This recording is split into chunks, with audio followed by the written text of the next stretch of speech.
In addition to his research work, Jim was vice president within MIT's Energy and Climate Club, and he also co-founded the club's Launchpad program, which Jim will tell us more about later in the program. So with that, I'd like to introduce Dr. Jim Owens. Great, thank you. Jim, can you hear me okay? Sound coming through? Yes. Yes. Perfect. I'm going to try to navigate two screens here with the laser pointer. But yeah, great to be here. Nice to meet everyone. I appreciate you giving some of your time and your evening and attention to this topic. As Jim alluded to, recently graduated from MIT, was very fortunate to meet a lot of great people and have a very wide variety of experiences outside of my research. And I'm excited to do my best to bring some of these together, speak on a topic that's becoming a lot more prominent, which is the US power system and its decarbonization. Back when I started undergrad in like 2015, climate change certainly wasn't as big as it is now, and I think it's coming more into the public sphere. So I think this is a very interesting and opportune time to kind of educate people more about it and give some insight into some of the nuance that you don't necessarily catch in the day-to-day headlines. So with that being said, what I'm going to talk about first at a high level is why we care to begin with. So climate change, why we're talking about electrification, shifting to renewables, and then talk about some of the practical challenges that exist in the US to really answer the question of, well, why can't we just switch it overnight? And what is it going to take to get there pragmatically and in a cost-efficient manner? And then another topic to really round everything out is what can and are we doing? And for that part, I'm going to focus on some of the research and activity that's happening around MIT's campus and a lot of the initiatives that faculty and students are putting their time and attention toward as well.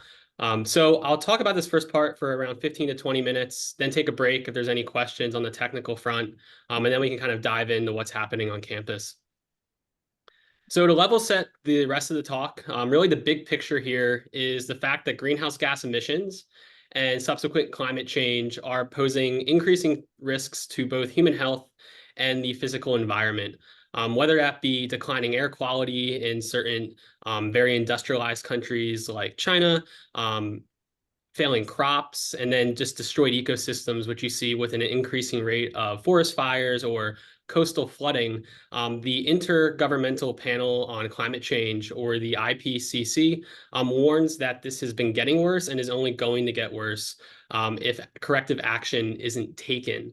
Now, to put into context why this may be the case, is some very interesting analysis coming out of McKinsey and Company, in which they've gone and shown here that both the current and projected climate change and pollution states of our planet are well beyond what we would consider to be the safe operating envelopes. So what we're facing right now is that we have a critical mass of pollutants in our environment and ecosystems, as well as a critical concentration of greenhouse gases in our atmosphere that are leading to negative feedback loops that are causing thriving ecosystems to regress, as well as the planet as a whole, both surface and air temperature, to increase at an alarming rate. Now, when we think about why that may be, what are the contributing factors, a lot of it is tied back to activities in largely industrialized countries.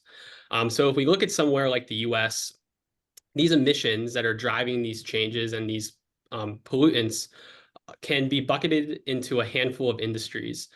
So we have electric power generation. So those big smokestacks you'll see when you're driving along certain parts of the highway. We have the transportation sector. So not just shipping and logistics, but over 50% of these emissions come from the light duty passenger vehicles that you and I would drive. And then lastly, there are the large industrial emitting sectors, so industrials and manufacturing. And the issue here isn't necessarily that we haven't curbed our emissions at all, really that we're not on the right track. So you can see here from the early 2000s relative to today, we've actually come quite a bit, going down nearly 15% relative to those early 2000 levels.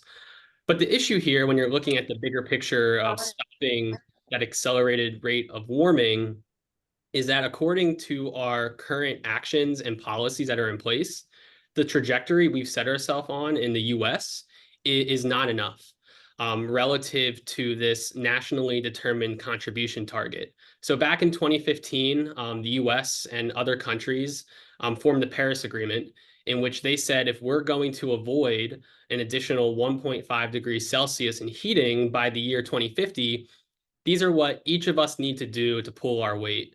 So right here in these black bars is the US's target to meet its fair national contribution. And what you can see is that we have a pretty significant gap here from where we're going to where we actually want to be. So what this leaves us with on the whole is that we're in this state where we're emitting a lot of emissions objectively, and that there's this large gap where we want to get.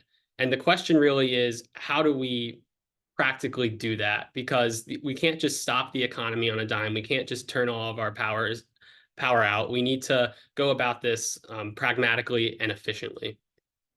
So a good analogy I like to do when we're thinking about the toolkit we have available to us to decarbonize is this analogy of a flood.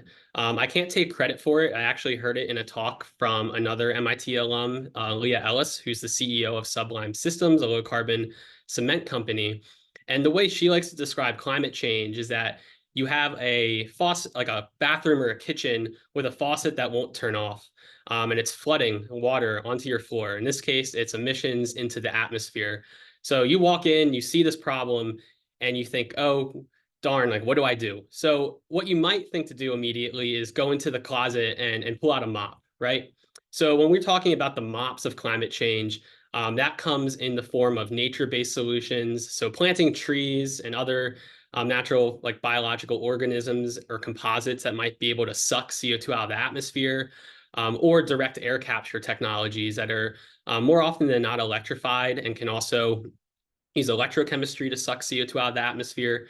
And while these work, practically speaking, that mop is only going to do so much in the context of the flood that's coming onto your bathroom or kitchen floor. So you might go back into your closet, and the next best thing might be a bucket, right? So I'm having this flood, but maybe if I put a bucket under the tap of where it's coming out, that might help me a bit. And it will do much more than the mop. And when we're talking about our buckets, more often than not, that is carbon capture and storage. So you might have a refinery or a coal or gas-fired power plant that are going to generate emissions no matter what. And if you can stick a carbon capture unit to suck all of that carbon at the point source, you could stop it from ever getting into the atmosphere, which is also good. But again, those are very expensive technologies to develop and not ready, at least right now, to scale to the point where it could account for all of the emissions flooding into our atmosphere. So where that leaves us, and what some of you may have already jumped to the conclusions right now, is trying to turn off the tap. So either just stifling the flow of emissions that are coming into the bathroom or the kitchen, or turning it off entirely. And what we're talking about here in the real world is improving efficiencies in our consumption to reduce it, and ultimately transitioning away from fossil fuels to more low carbon or even zero carbon renewable energy resources. And this last step is really the goal that is being pursued by governments, or like more broadly society, when we're speaking about climate change. And it's what I'm going to be speaking about in more detail, because this shift is what's pivotal for the US economy in decarbonizing it and getting us to that NDC goal by 2050. And what this all really boils down to is less fossil fuels and more clean electrons. So a very popular mantra that you might have heard in certain headlines is electrify everything. So think about everything in our daily life and at scale that's consuming fossil fuels, causing emissions, and pivoting them to electrons instead. So instead of burning gasoline, we can have electric vehicles. Instead of using natural gas heat pumps, we can electrify our heat pumps and use electricity to heat our homes. Instead of using jet fuel or natural gas to heat and power industrial processes, we can make clean fuels like hydrogen and burn those instead. Now, the issue here, though, is that not all electrons are made equal. And just because something is electrified doesn't inherently make it clean. The electrons are really only as clean as the generators used to produce it. So even if we overnight all switch to EVs, if we're using coal-fired power plants to electrify and charge them, we're no better off than we were yesterday. So what that means is cleaning up the grid. So right now, something that's already well underway is shifting our generation portfolios to renewables. So wind and solar are becoming more prevalent. Their cost curves with just economies of scale and learning are coming down dramatically to a point that we can really install them in many different parts of the country and world, and their operating costs are near zero relative to traditional power plants. And then there's also the onset and increasing traction in newer energy technologies such as geothermal energy, which has been made quite some noise in the news recently with different demonstration projects where you're essentially using naturally occurring heat from the Earth's core to generate steam and power your turbines instead of using a natural gas source. And then there's also fusion, which is on the horizon, but still a little ways out. But essentially, um, using hydrogen atoms, fusing them together, and using the emitted electricity to virtually have zero marginal cost electricity, and what would ultimately replace like the base load of our entire power system. But that is both very expensive and still a ways off in terms of the practical research, development, and engineering of it all. So this supply side transition of the power system, though there's a lot that needs to be done, is actually already well underway in many parts of the US. So this is a screenshot I took a few weeks ago. I believe it was the morning of the 14th. And what this map is showing is the carbon intensity to generate electricity in different parts of the country. So it's in units of grams of CO2 per kilowatt hour. And just to provide some context, an average household in the US will use about 30 kilowatt hours of energy per day. And to kind of put this scale bar in context of where we've come from, back in the 1990s, when most of the power was from natural gas or coal-fired power plants, the average emissions intensity was around 650, so this dark brown to black color. And where you can see now is that we're probably less than 5% of that in many parts of the US. So this being the Rochester Alumni Club, I pulled some data for New York over this weekend period, and we can look at what is driving these emissions. So on the order of 200 grams of CO2 per kilowatt hour, and that's pretty low. And the reason for that is that we're still reliant on natural gas to meet some of the peak demand, but we have hydropower, wind power, and nuclear power making up over half of our generation portfolio, which is very good. But what we also know is that there has been even more progress and something to aspire to in different parts of the country. For instance, Texas, which during that same period was generating electricity at virtually zero emissions per kilowatt hour, since they have enough wind and solar installed across the state that they don't even need to use any natural gas or coal in certain parts of day to meet their power demand. So this is all very good. And you might be thinking at a surface level, if we're already cleaning up the grid and we're electrifying everything, what's the problem? But what I'm going to go into now is some of the nuance of why it's not that simple, unfortunately.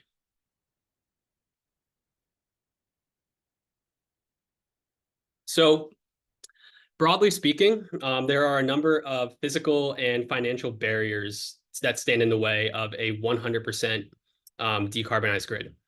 So for one, no matter how much wind and solar that we install in our power system, it is ultimately intermittent, unpredictable, and limited in supply.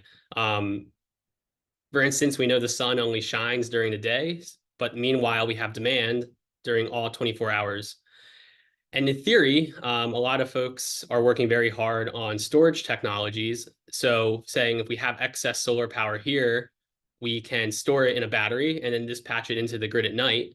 And while that works, economically speaking, it is prohibitively expensive because the more reliant you are on renewables, the longer periods of time of no sunlight you're going to have to hedge against. So you essentially are following this exponential curve in your storage capacity and cost that's required. And to put some of these numbers into context, here in New England, to just support a 40% of our power generation portfolio being renewable, we would need roughly 3.8 gigawatts of storage in place, which is roughly 140 times what we actually have today.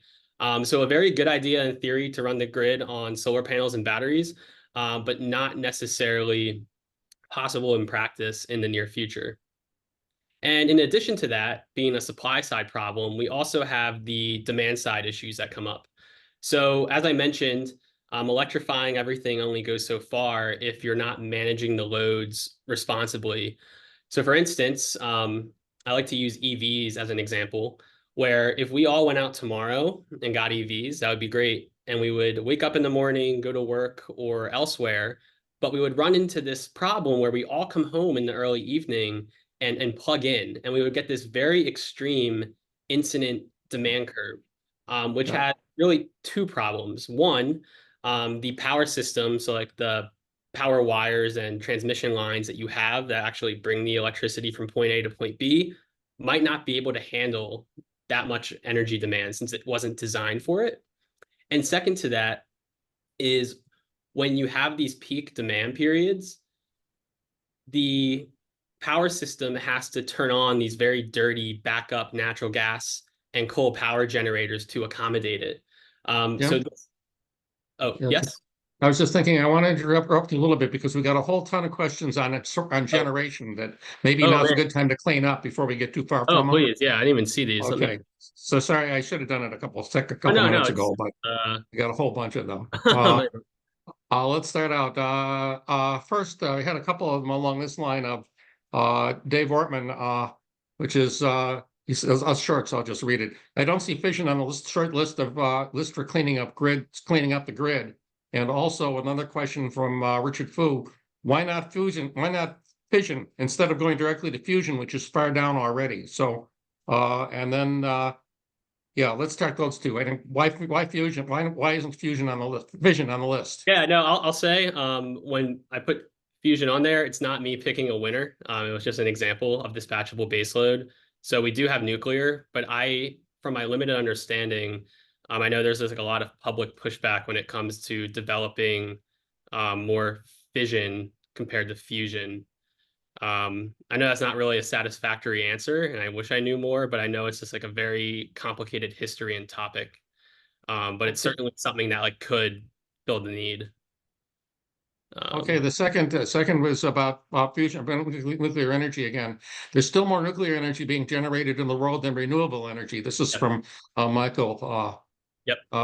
In the world of the renewable energy, and it's much more reliable. You know, Yes. Should we be pushing fission more in a way of what's working today? I mean, that's a fair point. So I'm just explaining like where the tailwinds are going right now with the transition and like where the money's being put, where the DOE is placing their bets. But that is a fair argument. Like technologically speaking, it does work.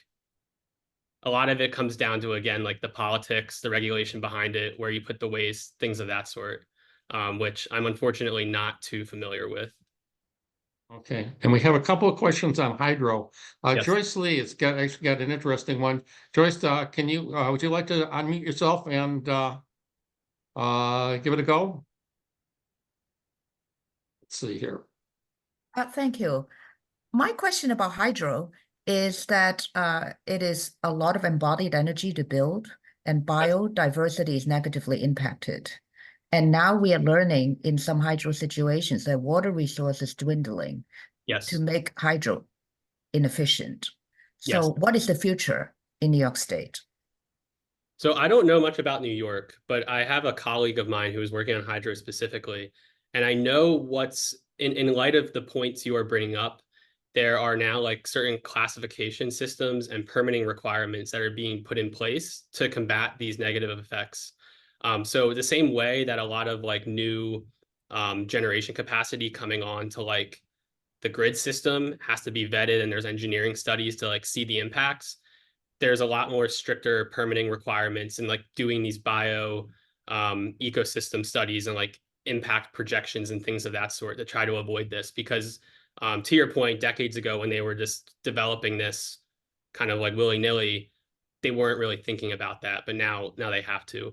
But I know it does, like on the whole, like theoretically cut down the possible like development space for hydro for those reasons. Okay. I'll let you, let's see. Another question from Andy. Can you give an example? This is about the last nuclear plant took over a decade to build. A solar farm can be built in a year. I guess that's kind of more of a comment. Solar is easier.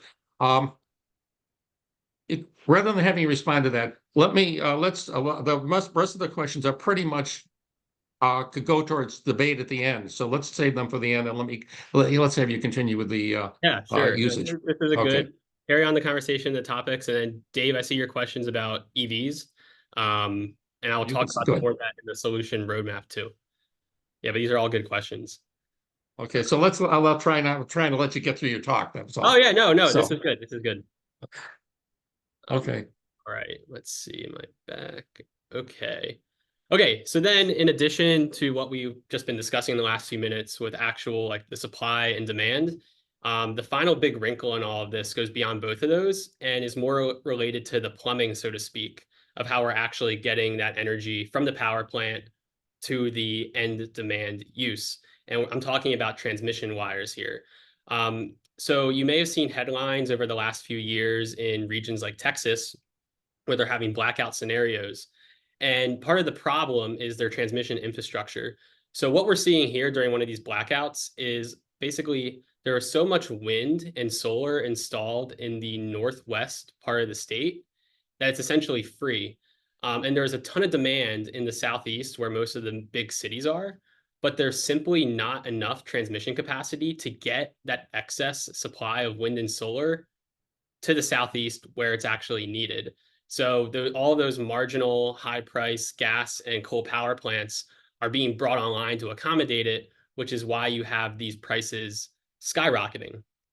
And a natural solution to that, whether it is renewable wind farms or solar or something more firm like a fission plant, for instance, you can't just bring those online overnight. And there's something called the interconnection queue.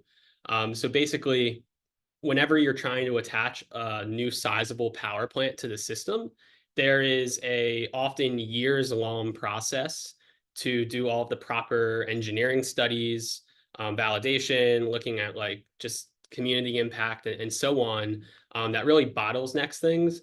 And you can see that this is just a map for some of the renewable projects across the US that are backlogged, sometimes on the order of 50% of the capacity that's already installed. And they're just being held up sometimes for 7 to 8 years at a time. And that goes for both just like the grid as well as like some of these substations that bring electricity to your homes. Like there has to be studies from like the bottom up on the impacts of all these new power plants.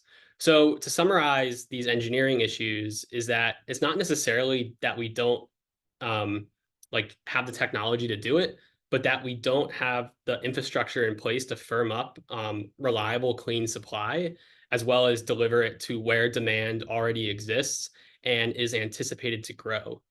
And that issue is further compounded when we think about some of the financial barriers and regulatory barriers that exist. So for one, with a lot of these renewable technologies, whether it be EVs, batteries, or specialized solar cells, there is a lot of inherent supply chain risk that's prevalent, since a lot of these critical rare earth minerals come from a handful of small countries. And there's more or less an arms race across the world to try to get rights and deals in place to mine it and have it come into your own country so that you're not at risk of having to rely on imports. And in addition to that, when we're talking about a lot of new technologies, so first of a kind plants, whether it be something like fusion or just a new novel manufacturing process for, say, like a low carbon aviation fuel, there are not a lot of financial instruments in place to help them get from a laboratory scale or even like a slightly scaled up pilot to an actual production volume that would be self-sufficient in the open market. So a lot of times this is referred to as the valley of death, because a hot startup coming out of MIT or another university will have a lot of promising technology, but then when push comes to shove, there's a lot of the big banks will sort of balk at the idea of putting this sometimes hundreds of millions in on what they consider to be a relatively risky bet. And then finally, when we're talking about new fuels, for instance, there's this big chicken or the egg problem when it comes to supply and demand, because these are two-sided markets. And you, in the beginning, in the early years, have to be able to prop up both, or else one or the other isn't going to want to come. So if you have limited supply, no economies of scale, whatever you're manufacturing might be very expensive, and in the free market, people aren't going to want to purchase that without proper incentive. And then at the same time, if there's not any demand, suppliers aren't going to want to come online and put the money up to produce in the first place. See if there's any questions on that. Okay, great. Good time for questions. No, I'll wait. I just wanted to see if there was anything new before I moved on. So since there's a lot to talk about in this talk specifically, I'm going to give a very high-level overview of some of the different solutions that we can pursue and that the government is currently backing to pursue. So this is not all-encompassing, and I think this is probably a good area for discussion after the fact. But the unifying theme among a lot of these is efficiency. So when we think about technology for a moment, not any of the policy or the costing, there are certain levers that we can pull on. So when I talked about the US power system in the beginning, a big issue is getting electricity from point A to point B and not overloading the system during periods of high demand, or when we have a future scenario with a lot of new electric demand from like cars and so on. So when we're thinking about expanding the transmission system, there's a few things we can do. There are a lot of companies working on grid enhancing technologies, or GETs, where you can get superconducting materials to fit much more energy through like the same size cables. There's also a lot of interesting research being done into something called dynamic line ratings, where in certain weather conditions, like say wind speed and humidity levels, it's actually safe to push your transmission wires beyond their normal rated operating frame. So in some of those peak demand periods, there's something we can already do with the infrastructure we already have in place. And a lot of interesting studies are being done around that right now, and recommendations made to actually bring this online in the utilities we have today. And then a final thing, a lot of groups like Breakthrough Energy, which is Bill Gates' venture arm, is looking to invest in, are strategically placed high voltage DC transmission lines, because many parts of the US, it's very hard to see on this figure, I apologize, but basically you have in the blue, the Western US is very well connected and the Eastern US is well connected, and then Texas is on its own little island. But being able to strategically make connections across these three very different regions can free up a lot of flexibility during those high demand scenarios that I mentioned.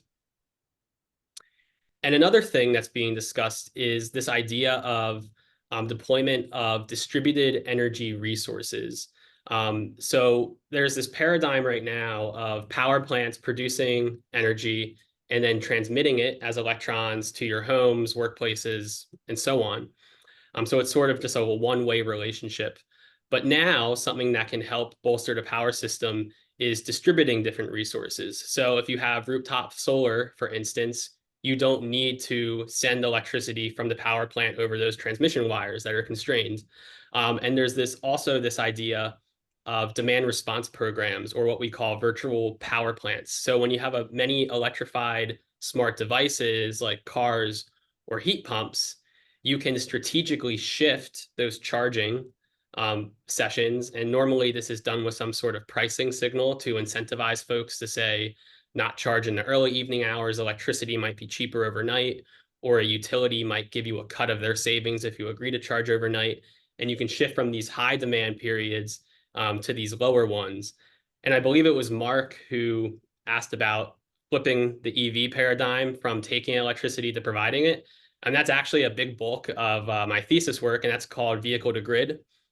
So there is a lot of work and evidence that you don't want to always use these vehicles to power the grid because it can prematurely degrade your battery. But just using it at select emergency cases, like say the Texas blackout instances, you can save the power system a lot of money. And for instance, it's like the Ford F-150 Lightning that's being marketed very heavily in Texas can actually power a single family home for roughly 3 days just on the power of one charge, which is pretty powerful, thinking about the future. And then finally, another thing being looked into beyond fission and fusion are replacing these dispatchable natural gas and coal fuels with cleaner hydrogen fuels. So no matter how many renewables we have, there are going to be unexpected demand peaks that we have to be able to accommodate for reliability. So instead of burning natural gas, we can instead burn hydrogen, which can be produced cleanly using water and sunlight in the form of electrolysis. And if you keep up with what's going on in the DOE, they're putting a lot of money right now into developing the hydrogen economy and developing these different decentralized hubs in different parts of the US to help support the decarbonization of not just power plants, but also heavy manufacturing, because oftentimes you can switch those two fuels out. And finally, there are also financial and regulatory levers that we're able to pull on as well. So for one, there is just simply taking steps to improve capital efficiency to accelerate the deployment of these technologies. So right now, we're probably about a decade or two into a lot of focus on this clean transition, and a lot has been learned there about economies of scale and just how to properly cost things from design to actually implementing and building it. There are a lot of interesting digitalized construction and planning tools coming out around like wind and solar farms that are also making things a lot more streamlined. And there's also a big push recently on the permitting front that I mentioned a few times earlier to reform it and basically make a lot of that data and information sharing that right now for national security reasons is the government and utility holds very closely to its chest, making it more accessible to the appropriate parties so that essentially the owners and operators of these wind farms and solar farms and other power plants that are trying to connect can help accelerate the analysis and approval of these new projects. And then when it comes to critical materials, there's also a lot of work going into bolstering supply chains. So putting a lot of R&D dollars into materials recycling, but also retraining the workforce. So for instance, when you're shifting away from, say, more traditional refineries or power plants, you are inevitably going to lay some people off. So there's a lot of money being put into programs to retrain these workers to actually be able to operate and serve in these newer types of power plants. And there's a lot of incentives on the state level to do that as well. And then finally, there's a lot of regulatory support and money being put into propping up these two-sided markets that I spoke about. So just going back to hydrogen, for instance, the Inflation Reduction Act put very aggressive tax incentives into the clean production of hydrogen as a fuel. And the US government right now is offering a lot of subsidies for the demand side of that market. So if you're a power plant or if you're a manufacturer, for instance, that uses a lot of natural gas, there's a lot of incentive to generate demand and to do fuel switching to what's cleaner.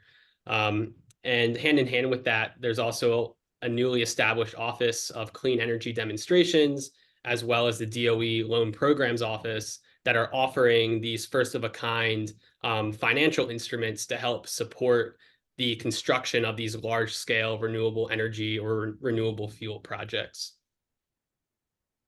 So I will pause there. I think there will be a lot of questions and discussion. But like I said, I wanted to keep it very high level, and I do put some resources at the end if you want to learn more. But I'll take a brief pause here before moving on. So first, before I forget, one question, raise a question was, can you make the slides available, or would you rather not? We're recording this, of course, but you want to make the slide deck available or not? I can share it. That's fine. Yeah, happy to. Okay, then we'll find a way to post it to the MIT Club of Rochester website, and I'll send out notes to the people who are participating. Okay, a lot of questions and discussion. A lot of this has come up before, but let's go through them and see what we've got.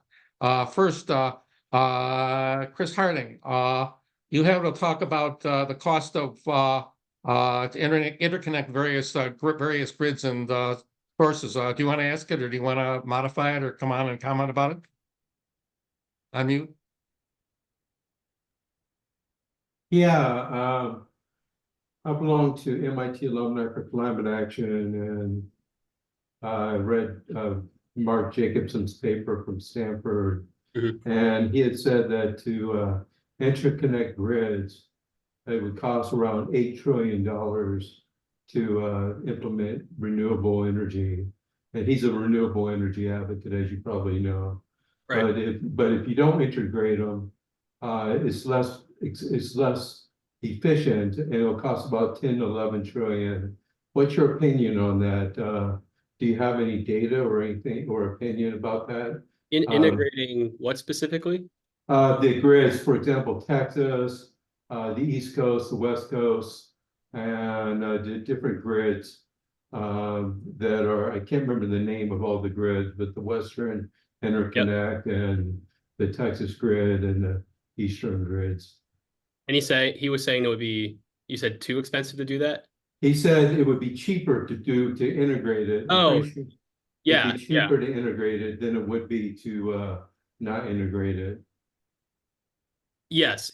So that comes down to kind of like the intersection of technology and regulation, where I've read a similar study too. But the interesting thing about transmission lines on like natural gas pipelines is it's state regulated.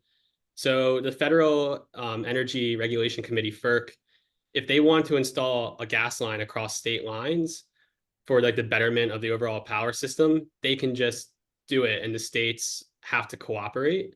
But when it comes to like interconnecting new transmission across multiple states, it's very difficult to get new lines that like aren't already there and existing developed, because it's typically someone's always losing, and that someone can typically roadblock it. So in what I've seen in these circles, a lot of effort is going into increasing the reliability of like what is already there and not counting on cooperation. As grim as that may be, that's sort of the sentiment that I've seen from my peers. Okay. Let me go on. We got a lot of questions here. Try and get through many of them. Jeremy Grace, you had a question or a comment about the proposed pathways to using better battery storage, and about a key to and whether it's a key to whether the key is using other forms of energy storage. Do you want to talk a little bit to that? Yeah, just simply, again, Mark Jacobson's done a lot of work on figuring out pathways for U.S. regions, states, and globally. And the mix of energy inputs varies depending on the environment you're in, so more solar, obviously, out in the Southwest and such. But in terms of storage, he doesn't suggest that there's going to be this exponential need that you're plotting. He, in fact, says that if you have modular 4-hour term storage, you don't need big long-term batteries, but you just cascade, 4-hour capable batteries in a reasonable amount in combination with district energy, district heating, district cooling. The storage requirements don't become as daunting. Yeah, no, absolutely correct. So yes. So when I did a kind of back of the envelope of the kind of storage he was talking about for the country, it amounted to like the amount of battery storage you'd have in everybody's personal EV. Total. And so if we built that into the grid or into, district energy and regional things, it's not as daunting as an exponential. Yes, absolutely. That's correct. So the plot I showed was more of an illustrative example of if you're only relying on intermittent renewables, what it would mean, because it's a very common gotcha type question where it's like, oh, if we just do batteries, that'll solve everything. We don't need natural gas. We don't need anything dispatchable. But you're absolutely right. And in one of the papers I put out, we actually found in New England, to displace all of that storage you would need, you would only need about like 15% of the vehicle fleet to be electrified and like participate, and you can entirely displace that. So you're right, it's really not that much at all. And it's actually kind of amazing how even if you allow a little bit of flexing, say on the order of like 10 to 15%, but don't quote me on that, of like dispatchable natural gas, even though it's not perfect and like 100% clean, it just offers you so much more flexibility, and you're not like having to overbuild on that wind, solar, batteries to like meet your decarbonization goals. So I agree with you. We got a couple of comments that I think we can handle quickly. I just want to recognize them. The first one was from Dave Artman about using EVs to charge the grid and going back and forth. And I think you've already answered that one. So with liberty, we'll skip that. The second two questions are at opposite ends. And so I'm just going to read them. Maybe we can have the discussion later, but I just want you to listen to what's going on in the conversation. Yeah, please, please. Yeah. The first one is from Andy Silber, who said that nuclear is more expensive than wind, solar plus storage and takes longer to build. And then two comments down from Michael. Check out the speed with which France went 75% nuclear back in the 80s and 90s, faster than wind and solar could have done. So I just, rather than debating that now, we can save it for the end, I think, if we got time. But I think it's interesting to see the variety of opinions and positions here. Yeah, no, absolutely. And something I'm going to point to too, there are a lot of interesting, like integrated multidisciplinary studies like on these exact topics from the MIT Energy Initiative. So I have a reading list for everybody who's interested. Yeah, and then I'll just say one more thing though on Dave's EV comment though, since I think I know more about that than most everything else. But basically there's like multiple levels that you can do. So it's like the obviously worst case scenario is just having unmanaged charging when you plug in, but then there's like this demand response and smart charging idea. And you don't even need to rely necessarily on the bi-directional charging back to the grid, even though that's like something to aspire to and is theoretically the best.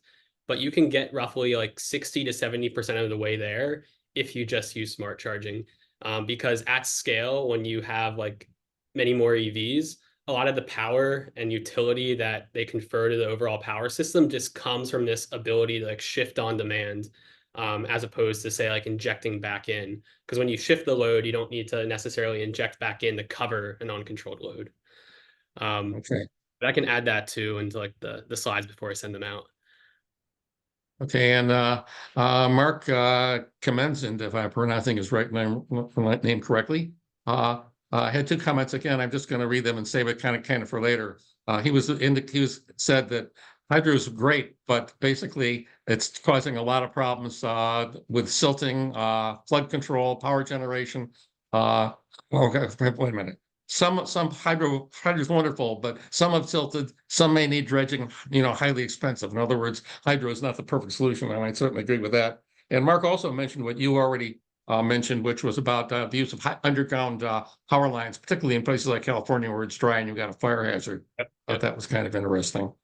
And let's see, before we just make sure there's nothing else we're leaving out. A little bit more on nuclear. We can have that later. Yeah. Nuclear plants can't be constructed on as fast a timeline as renewables. And let's see. Okay. Having trouble with my finger here. Okay, well, let's have the discussion about nuclear versus non-nuclear later. There's a couple questions on that. And a comment from Andy Silber. On the other hand, South Korea has some of the lowest costs in the world for power using, I think they use nuclear, using reactors.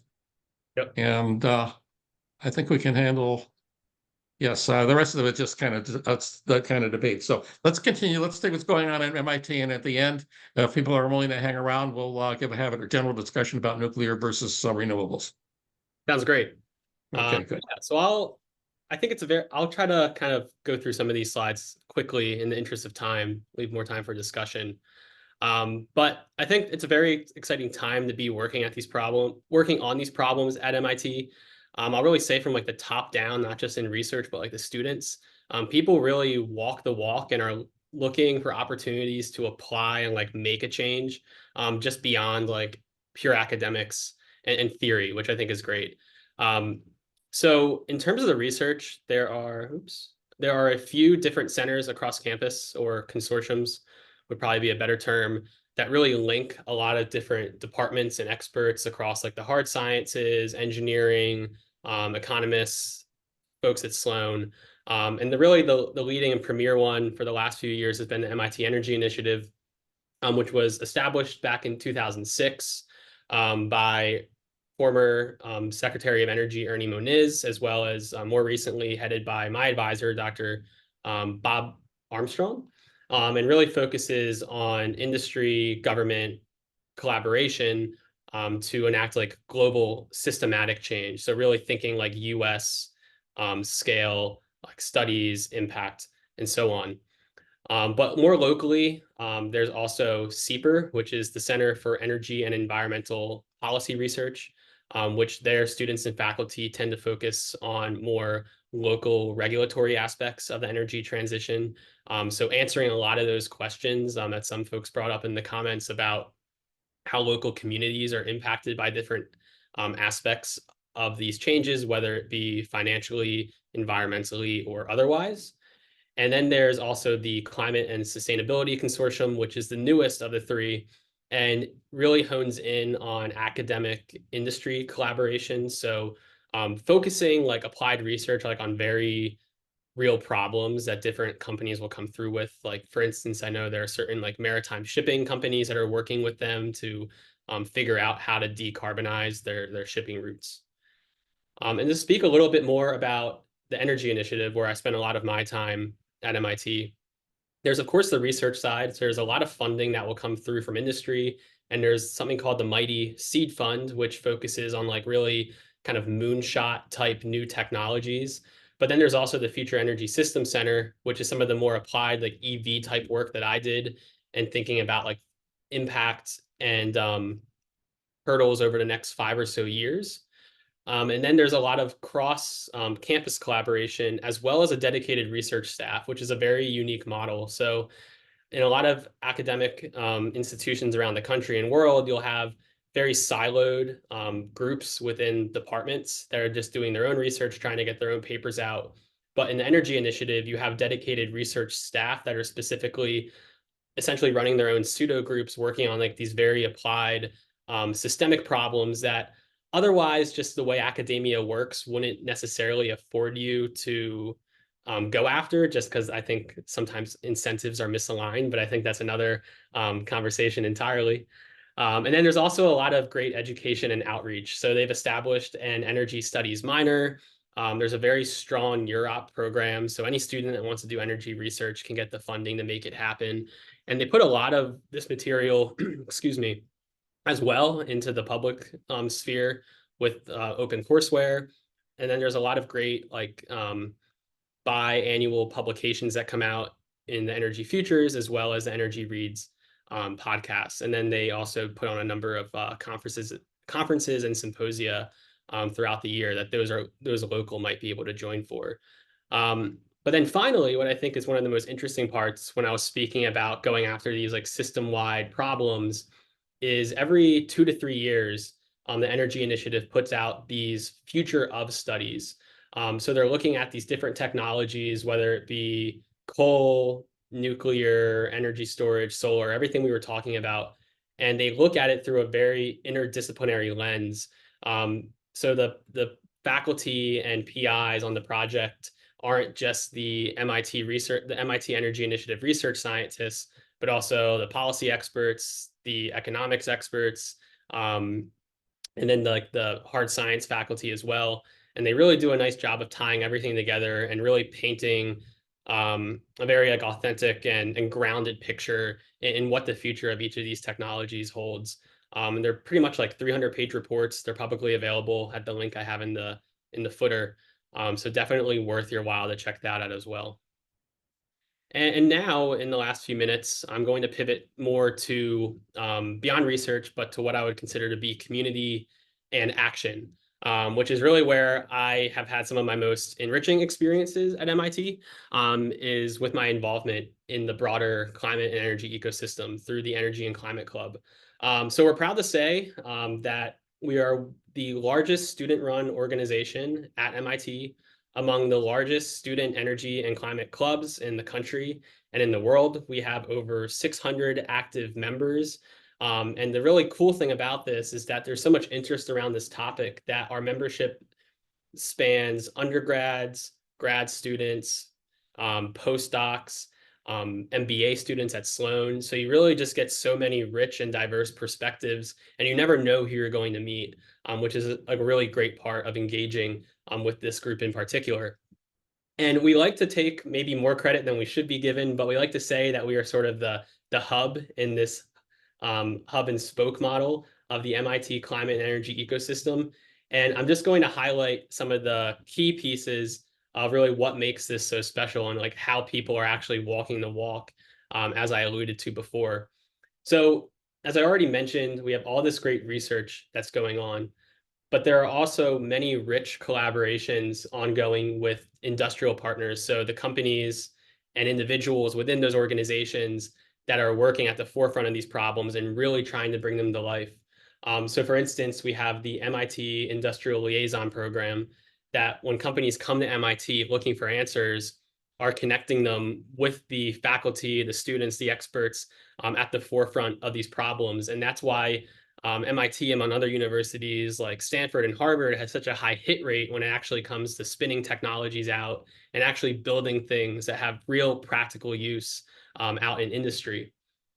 And there's also just in the general area, a lot of accelerators when it comes to climate and energy companies. So you have the Engine, which was started, I think, roughly 6 or 7 years ago now, which is not just a venture firm that backs tough tech, climate and energy companies, but also has a very unique WeWork type model, but for not just office space, but also lab space.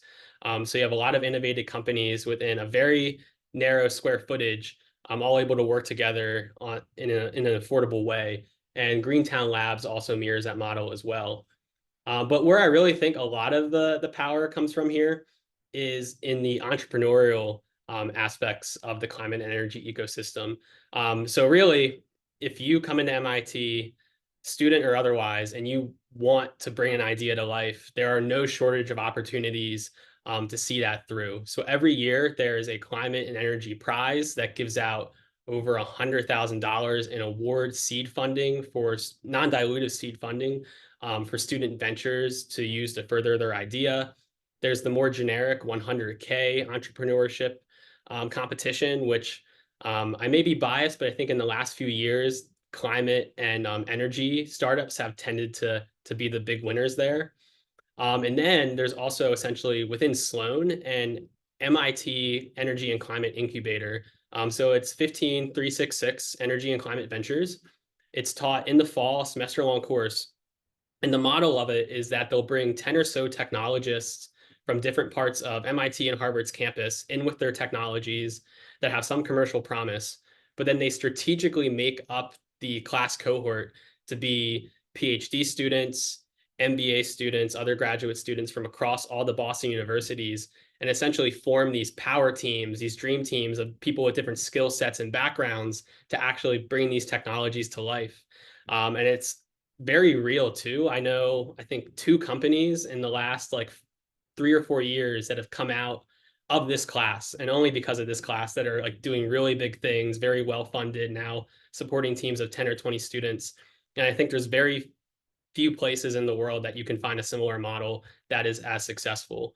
And then also just kind of the last thing too is just for any entrepreneur for that matter, and in my experience included, there's just great support systems with the Startup Exchange and the Martin Trust Center for Entrepreneurship, where you say you have an idea and MIT goes just beyond extra mile to pair you with folks who have worked in this area, to give you support, to give you mentorship. And it's a very good way to get involved too, because the people they connect you with more often than not are MIT alumni who just 5 to 10 years before you had the exact same journey and have a lot of perspective to share. And finally, with keeping with time, I just want to highlight, if this all sounds good, some ways that you can get involved with the MIT Energy and Climate Club and more broadly the ecosystem. So being one of the largest clubs across campus and the country, there are a lot of very big events we put on. We have the MIT Energy Night, which is essentially a research showcase and startup showcase that we host at the MIT Museum in Kendall Square. We also host the largest MIT Energy Hack, so essentially a hackathon, but for energy solutions, where we bring in students from all over the country. We have funding to help support their travel, and we'll have about 400 students over a weekend in the fall work on problem statements that have been posed by some of the big energy utilities in the area and work to come up with solutions in diverse teams, which is also very exciting. And then we have the country's largest student-run energy conference, where over, I think, 80% of our attendees are actually industry professionals, not students, with 600 in attendance every year. And some of the speakers we were able to get are very high profile, like I think it was Ernie Moniz 2 years ago, and just folks who are really at the forefront of the transition. So it's a 2-day conference. It's in March. I have some info for it at the end, but definitely something worth either visiting Boston or tuning in virtually. There's also a virtual option if you're interested in these topics. And then there's also very good career fairs we have.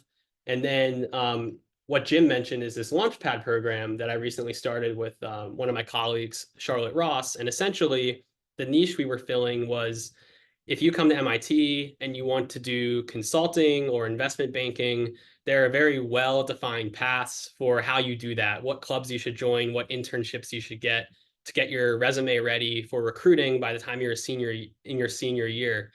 But the problem for undergrads who are very bright-eyed and ambitious and want to broadly work on energy and climate is that they come in and they don't necessarily have those same mentors, same well-defined paths of how to get there. So what we've essentially established is a pseudo mini consulting program where we have these semester-long projects where we'll pair a local company or a startup with a team of 5 to 6 undergrad students that's headed up by either an MBA student or a graduate student. And over the course of 8 to 10 weeks, they'll actually work on a problem that these companies are facing. And this is just an example of some of what we've been able to do so far. And they really learn a lot, and it's actually turned into some internship and full-time opportunities for students that have gone through this program. And it's also a great opportunity if you're someone who's working at an energy company to engage with MIT. I'm happy to share the info on that as well. And these are just some of the great companies we've been able to work with so far, and something I'm very proud of and happy to have been a part of at MIT. So I know there's a lot of questions, so I'll pause now so we can discuss some of those. I'll send these slides out, but here's also just some great resources if you're looking to learn more. MIT has a great climate primer, as well as those Future Up studies I mentioned. And then this is some information on getting involved with the club. And then, of course, I'm happy to continue the conversation with any of you offline. So my information is here as well. So thank you for your time. I'll open it now to questions. Very good. Okay. Thank you very much, by the way. Don't forget to find the thumbs up. I give you a thumbs up. And I've been too busy. They don't multitask very well at my age. At any rate, we've got a number of questions. Let's see how we're going back to where we left off. Actually, I'm almost tempted to do the last part first and work forward from that. Jeremy, you've got a question because I thought it was kind of interesting about decarbonization in MIT. Go ahead. Yeah. Just wanted to know your thoughts on MIT's announced plan to decarbonize by 2050, and are you aware of what's going on that front? Yeah, so I'll say I think it's too soon to tell to see like what actions are taken, but I think right now they're taking all the right steps. So shortly after they announced that plan, they immediately put out a call for, I would say, like working groups for different aspects of executing it, and they were like recruiting faculty, staff, and students like on different focus areas. So like one that I didn't end up pursuing, but I found very interesting was like decarbonizing the transportation around campus. So not just like the buses and Easy Ride, but all like the maintenance and utility vehicles. So I think they're looking in all of the right spots. But I think we need a few more years to see like where they actually start to put their dollars to try to make it happen. So, you know, of course, the biggest emitter is the buildings Yes, on yes. campus. Yeah. Yeah. And an MIT alum by the name of Quentin Zondervan is an MIT, is a Cambridge city councilor in his last term. Yes. And he successfully implemented an ordinance that first required building owners of large buildings to disclose their energy use and emissions. And then there was an amendment to that recently passed, which now requires them to actually reduce the emissions or Yes. pay a compliance fee. So that, I assume, is going to be a big driver financially for MIT to really start addressing buildings. Also happen to know, because I'm a member of the MIT Alumni for Climate Action, as is Chris Harding and possibly some others on this call. There's a campus group devoted to assessing this plan and pushing for decarbonization by 2035. And Susan Murcott, who teaches a D-Lab course and has put up a climate clock and such, she's driving that thrust and has engaged a whole bunch of engineers who are conversant in and highly experienced in heat pumps and geothermal and stuff like that. And they've put together their own plan and are trying to communicate that with MIT. I didn't know about that. Sounds great. More broadly, the MIT president announced the importance of MIT's role in the world at addressing climate change and proposing solutions. And so there's going to be an upcoming event where the MIT Alumni for Climate Action are going to host a kind of chat, dialogue with the president about her vision and how the MIT community can come together under that vision. So there's stuff going on. Anyway. Yeah, we've got a lot more questions, so sorry for cutting you off a little bit, but we want to get everybody a chance to get their comments and questions in. Mark Carmenzen, I don't know if I got to hear your name right or not, but you've got a couple of questions seeming about nuclear, about the vulnerability of the power line expansion if we do it to things like nuclear pulses and I guess also natural events. And also the question about whether underground, about possible underground companies putting power underground. I'll let Mark come in and make some comments on this. Yeah. 2 comments, if you would. So first of all, you know, you could have solar flares that put out electromagnetic energy that can crash the grid. And if you connect them over longer distances, there's issues potentially that get worse for that. And then there's all sorts of phase issues and timing delays, and everything would have to be very perfect over long distances with lots of induction and capacitance and other factors. So that's something. But then not everyone in the world is necessarily always our friend. And US even looked at making nuclear weapons with large electromagnetic pulses to trash other people, and other people, I'm sure, have looked into the same thing. So if you start interacting everything with everything, it makes everything susceptible. And so those are 2 comments. Yeah, I know like there's a lot of like IoT type devices and like technologies that are very good for manufacturing and have like a natural application in power plant operations, but it's very hard and there's been nearly like no traction to get anything like that actually implemented, because connecting power plants to the internet is like the biggest no-no in terms of national security. So I don't know if we'll be seeing that. And then the undergrounding, you know, one company I followed, EarthGrid in California, has a big plasma bore they're trying to do, and there are ways to go yet. But their goal, and they actually have permits to go across the country, that they've secured permits. And I guess there's some legality to it. If you're undergrounding it, you may make the permitting easier because you're going underground below other people's properties and things.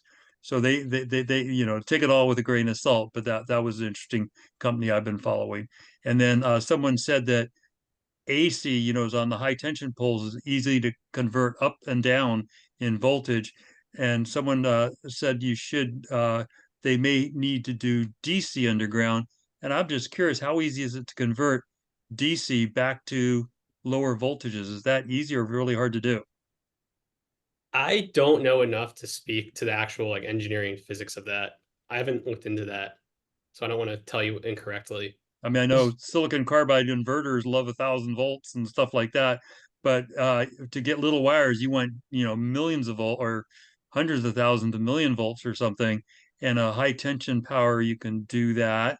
Hopefully never arc, but underground, then you have, capacitance and inductive Yep. losses, possible plasma formation, dielectric breakdown, water flooding, little things like that. So yeah, Veer, if you're interested in like the science behind it, like Veer, VEIR, they're doing some pretty interesting stuff with like the superconductors. I don't know too much about their technology, but they're above ground. But I think they're claiming, at least when they come to full maturity, that they'll like address a lot of these problems with losses and stability and stuff. yeah, it's pretty short haul currently, and long haul has got a ways to go. Okay. Julia Chan asked the question, and actually Karen Berger built on it. Julia, if you're still here, you want to ask, it was about the characteristics of the states, what are the characteristics of states for certain types of renewables? Yeah, because I'm trying to find out what like the optimal solutions for United States based on the different states, the climate and locations. So Right. if there's like a utopia way of looking at that, and then how can we get there? Like, and then what would the top three renewable we should look at that cover the most of the states, and then what is the percentage of energy we can convert it to renewables? And so I was wondering if there's some study along that line that give us a more of a focus on how, like, what is the next steps, like. So I look at what it was really helpful. Karen sent the link. I was looking at the research, but they sent like a complete looking at 3 different type of energies. But I'm wondering, is this the optimal? Like, because when people model, they can do the model by optimization so that it will be the best for that particular states or the location of the states. So I'm just curious with people looking into that kind of solution. Yeah. So, I mean, to the first part of your question, though, with like different states, different resources, a lot of it, when we're talking about traditional renewables with like wind and solar, is just like the natural resource availability that you have. So, like naturally, like in Texas, you have a lot of wind and solar in the northwest part of the state. California, a lot of sunlight, not so much wind, just with like the mountains. Midwest, not as much solar, but a lot of wind and so on. But I think also a good place to look is the system operators, like they're called ISOs. So for Texas, it's ERCOT. For New England, it's NEISO. For New York, it's NYISO. And they're like independent third parties that have no financial incentive, but they control how the system is operated. And they're the ones who are like doing all the risk analysis and making the recommendations to like the regulatory bodies that be of like what is needed to transition. So their analyses tend to more often than not do a pretty good job of avoiding like the perfect foresight optimization that you brought up, and look at it like through a more like pragmatic risk averse lens. So like when you look at like their 10 and 20-year plans, they're more realistic. But and I guess also tying back to the beginning though, it's like that's going to be very different again, just depending on the part of the country you're in because of resource availability. Oh, thank you. Want to add to that? Okay. Sorry. Go ahead, Julia. Oh yeah, I want to say just thank you for speakers. Yeah. I just want to add that Karen Berger put into the chat a link, particularly for Julia. Wait a minute here. What the heck is this? No, okay. That I just have my screen taken over by an HP note to me.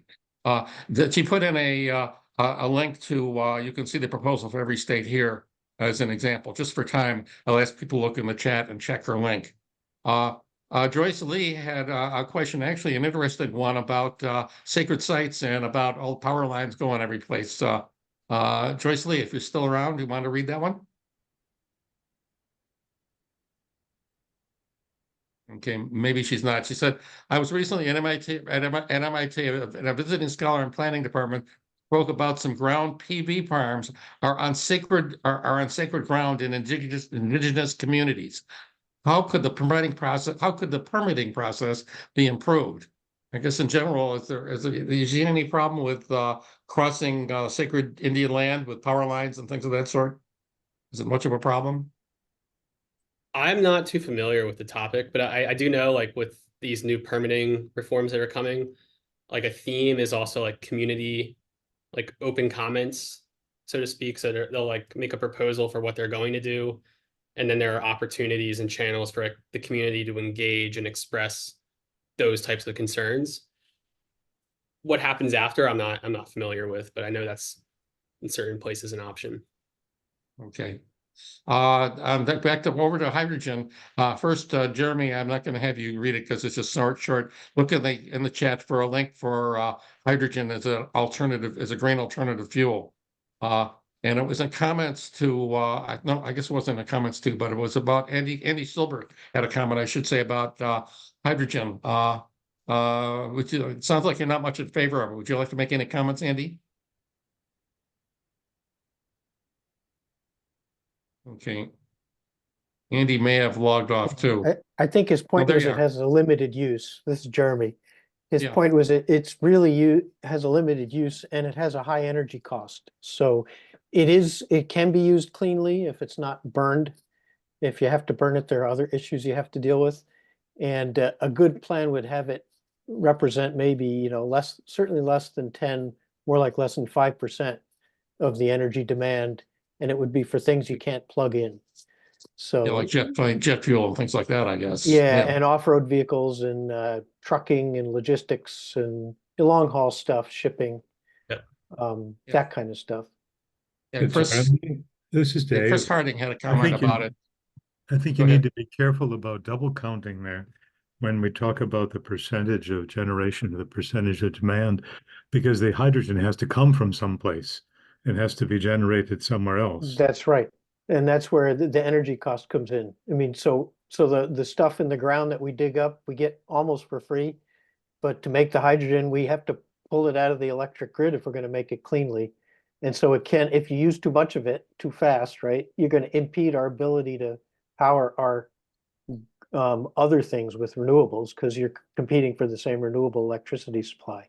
Yeah. So it's needed, but in appropriate ways. Yeah. So I would say the IRS ruling that came out for the 45V tax credit basically states that, I forget the exact emissions cutoff, but if you make green hydrogen from renewable electricity, you get a $3 per kilogram tax credit, which in the near term is thought to be enough to like close the gap between what they call blue hydrogen, which is what you get from like natural gas production and tends to be dirty.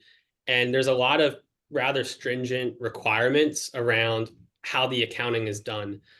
So you pointed out the double counting, but there's like a very precise calculator they're using from the national labs that like accounts for all of the upstream life cycle emissions of the raw materials coming into the process, as well as the emissions associated with any electricity you do take from the grid. And then if you're going to claim to use renewables to make your green hydrogen, they either need to be assets that you own, like behind the meter, so they're on site, or you need to be able to point to like a proof of credit where like you financially contributed to the construction of a project somewhere else within the last 3 years. I'm oversimplifying, but I can conclude that too. But I think they're doing a good job of making sure no one's skirting the rules and getting undue credit for low carbon when they're actually not. Yeah, and there's the 3 pillars, right? The electricity used to make the hydrogen has to be added on to the system. It can't be using existing renewable. Yes. So there's that. It has to be additive. It has to be local, so that you don't have the distribution and causing a peaker plant to go on somewhere else that might be burning fossil fuels. And there's a third criterion, but unfortunately, the hydrogen hubs seem to be able to get around that with a lot of blue hydrogen. Right. Interestingly, Chris Harding actually mentioned you, Jeremy, and he basically says the same thing. Basically, he cites you calculating the hydrogen should be less than 80% of our electricity demand. I don't know, Chris, if you're still around, do you have any comments on that? I just checked, by the way, we've got quite a few people still here. Go Yeah, ahead. actually, it's just, I helped Jeremy with the paper, with the Green Alternative Fuels paper, and I was just quoting some information from that paper. Most of those calculations came from Jeremy, so I'll defer to Jeremy about that. Or they ultimately came from Mark Jacobson, but yeah. Okay. But we basically repeated some of what he did to verify, the order magnitude stuff. But yeah, that paper goes through what the energy cost is and why you should be careful about thinking it's going to be the solution for everything, and what an appropriate perspective is on any kind of green fuel, but hydrogen's the hot one nowadays. And the comment about fuel cells is dead on that Mark makes. It's the best use for the hydrogen is in fuel cells to power things, be they vehicles or. And Okay, one comment on the fuel cells, though, then they have one of the, I think, the largest plants for electrolysis in China with 3 different suppliers. All are having huge issues because they're designed to run continuously, and they say like a capacity of 100%, and they have a spec that you could run it down to 30% just fine. But they're finding in reality at 50%, you get back diffusion across the membrane of hydrogen into the oxygen, which I'm imagining can cause really exciting things to happen. And so they're reassessing all 3 suppliers for some of the biggest facilities in China. That came out like a week ago, I think. Wow. So don't we run them should, too slow. go ahead. Yeah, we should wrap this up now. We're running about 20 minutes over, which is, by the way, kind of per plan. That's about what we expected. Let's have perhaps one more question. I think we handled most of them. I guess Mark had a question on Carmen's did. Yeah, what? I'm sorry, Mark. Kamenzin's fine. I'm really rounding your name crazy. Wait a minute. At any rate, do you want to talk about geothermal? I think that's the only thing that we haven't really hit. And then we'll wrap it up. Geothermal, there's nice maps that show the United States western part in some locations. It's really pretty good. You go down a mile or so, or worst case 2 miles, and you get really good geothermal. At the geysers, it's right near the surface. Wyoming, that probably has some good thing. You got geysers. Anywhere there's geysers tends to be pretty good. Hawaii and Alaska, Washington State, a lot of California places. But in Eastern country, there's none of it, 0. So just, as far as geographies, there's great opportunities for geothermal. It tends to be a little pricey. There's some water issues that, may have little things like arsenic, corrosives, things like that. So it's not totally trivial either, but you can drill down. People are also using plasma drilling to go vertically down. You can only go so deep with the normal drilling before you start melting the hardware. But if you go first with normal conventional oil drilling and then convert to plasma, which is designed for hot, you can go deeper and get hotter stuff. So that's kind of interesting too.